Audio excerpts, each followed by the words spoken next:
दोस्तों, आज हम आपको कहानी सुनाने जा रहे हैं। इसका नाम है त्याग का फल।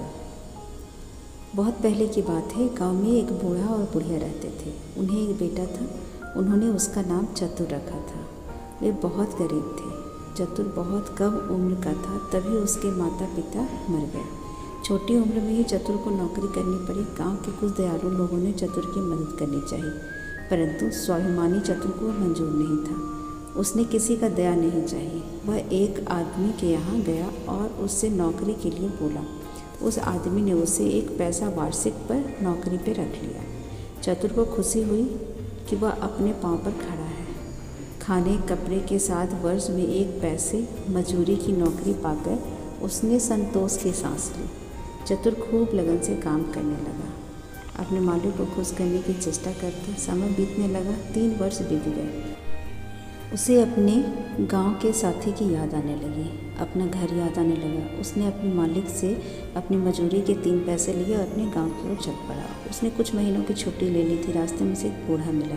चतुर को देखकर उस बूढ़े ने गिड़गिड़ाकर कहा, सुनो बालक, मैं कई दिनों से भूखा हूँ। मुझे कुछ खाने के लिए दे दो, नहीं तो मैं भूख से मर जाऊँगा। बूढ़े की बात सुनकर चतुर के मन में नम्र स्वर में कहा, मेरे पास खाने की कोई वस्तु नहीं, मैं क्या दूँ?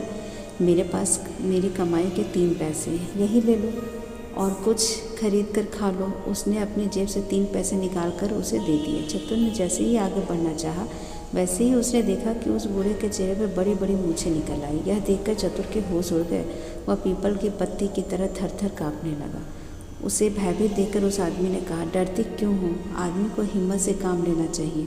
मैं तुम्हारी दया की भावना से बहुत खुश हूँ। बिना लोभ रखे तुमने अपनी पूरी कमाई के पैसे मुझे दे दिए। 3 पैसे की जगह मैं तुम्हें भी 3 चीज़ें देता हूँ। आओ मेरे साथ चलो। त्याग करना बहुत बड़ी बात होती है। चतुर डरते डरते उस आदमी के साथ चलने लगा।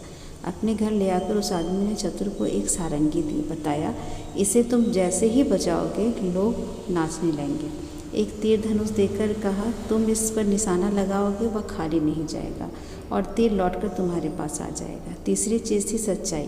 उस आदमी ने वरदान में सच्चाई दी। बताया कि तुम जो कुछ कहोगे लोग उसी बात को सच मान लेंगे। तीनों चीज़ देकर वह आदमी गायब हो गया। चतुर पहले तो बहुत घबराया, लेकिन फिर उसने हिम्मत से काम लिया। थोड़ी देर तक वहीं रुका रहा। इसके बाद चतुर वहाँ से आगे बढ़ा।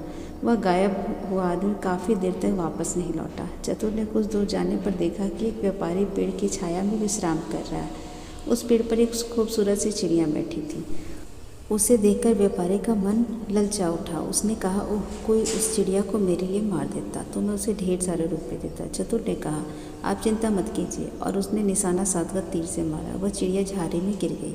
चतुर बहुत खुश हुआ। खुशी से उसने सारंगी बजाई। व्यापारी हड़बड़ा कर चिड़िया पकड़ने के लिए झाड़ी में घुस गया। चतुर खुशी से अपनी सारंगी बजाने लगा। सारंगी की आवाज़ पर व्यापारी भी थिरक थिरक कर नाचने लगा। झाड़ी से उलझ कर उसके कपड़े फट गए। वह नंगा हो गया। उसके सिर पर काफ़ी खरोंच लगी थी। उनसे खून बहने लगा। व्यापारी की हालत देख चतुर को दया आ गई। उसने एकाएक सारंगी बजाना बंद कर दिया। सारंगी का बजाना बंद होते व्यापारी का नाचना बंद हो गया। व्यापारी ने उसे थैली भरकर रुपये दिए। इनाम पाकर वह खुशी खुशी घर की ओर बढ़ने लगा। व्यापारी को लोभ सताने लगा। हाथ से रुपये निकल जाने के कारण वह हाय हाय कर उठा। कुछ सोच कर वह चतुर के पीछे पीछे दौड़ने लगा। निकट पहुँचते ही उसने शोर मचाया, यह छोकरा सोए में मुझ पर प्रहार करके मेरी पैसों की थैली छीनकर भाग रहा है। गांव वालों, इसे पकड़ो। गांव वालों ने चतुर को पकड़कर मारा पीटा और थाने ले गए। थानेदार ने चतुर से पूछताछ की। चतुर ने बताया, व्यापारी झूठ बोल रहा है। चिड़िया मारने के एवज में इसने मुझे इनाम के रुपये दिए। थानेदार ने कहा, एक चिड़िया मारने के बदले में थैली भर रुपये कौन इनाम देगा? इनाम देने वाले के शरीर में खरोंच कैसे लगेंगे?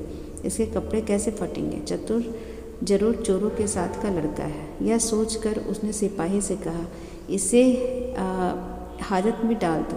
हाजत में बंद करने के लिए सिपाही चतुर को ले गए। चतुर ने मन ही मन कहा, उस बूढ़े ने तीसरी बात गलत बताई। फिर सोचा, जरा सारंगी बजाकर फिर आजमाओ। मुसीबत के समय हिम्मत खोने से काम नहीं चलेगा। वह सारंगी बजाने लगा। वहाँ उपस्थित सभी लोग नाचने लगे। सभी लोग नाचते नाचते पस्त होने लगे। थानेदार ने कहा, अरे तुम सारंगी बजाना तो बंद करो। मैं अन्य विनय करता हूँ, तुम्हारी बात पर विश्वास करता हूँ। चतुर ने सारंगी बजाना बंद कर दिया। जैसे ही सारंगी बजाना बंद हुआ, वैसे ही सबका नाचना भी बंद हो गया। चतुर ने थानेदार को बताया कि मैंने इसी तरह सारंगी बजाई थी और इस तीर से चिड़िया को मारा था। चिड़िया झाड़ी में गिरी और व्यापारी चिड़िया लेने गया। खुशी से मैंने अभी की तरह सारंगी बजाई और ये व्यापारी बेसुध होकर नाचने लगा था। झाड़ी में इसके कपड़े फटे और शरीर पर खरोंचें लगी।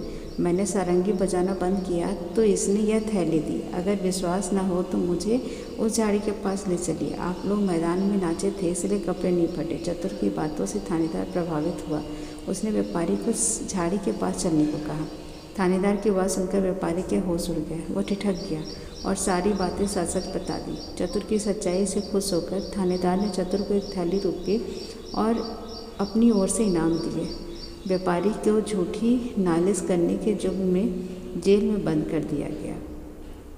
इसके बाद चतुर खुशी खुशी अपने घर की ओर चल पड़ा। तो दोस्तों, ये कहानी थी त्याग का फल। अगर आपको पसंद आया हो तो लाइक करें, शेयर करें और मेरे चैनल को सब्सक्राइब करना ना भूलें।